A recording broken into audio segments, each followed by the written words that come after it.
Pertama, pemuda Pancasila aktif sebagai bagian dari kekuatan sipil yang pro-Pancasila. Mereka menggalang dukungan di kalangan masyarakat untuk menghalau pengaruh PKI. Namun, peran mereka semakin mencolok setelah peristiwa G30S pada tahun 1965, ketika PKI terlibat dalam upaya kudeta.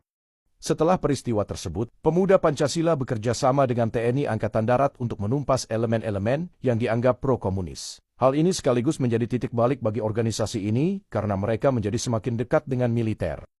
Memasuki era Orde Baru, di bawah kepemimpinan Presiden Soeharto, pemuda Pancasila mengalami perkembangan yang pesat. Pemuda Pancasila mendapat dukungan penuh dari pemerintah Orde Baru.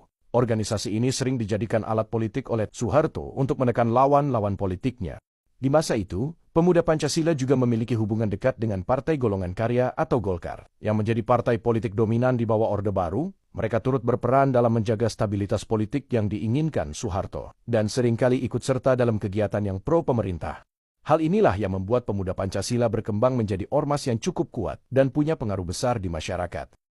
Setelah Orde Baru berakhir pada tahun 1998, pemuda Pancasila menghadapi banyak tantangan baru. Reformasi yang mengakhiri era Soeharto sekaligus membuka pintu bagi pemuda Pancasila untuk menata ulang peran mereka. Mereka berusaha memperbarui citra organisasi sebagai ormas yang lebih independen dan lepas dari pengaruh politik tertentu.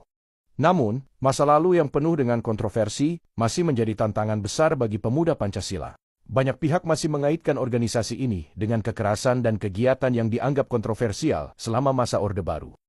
Di era sekarang, pemuda Pancasila berusaha untuk lebih terlibat dalam kegiatan sosial, kemasyarakatan, dan pendidikan ideologi Pancasila. Mereka juga ingin memainkan peran dalam pembangunan bangsa dan memperkuat rasa nasionalisme di kalangan generasi muda.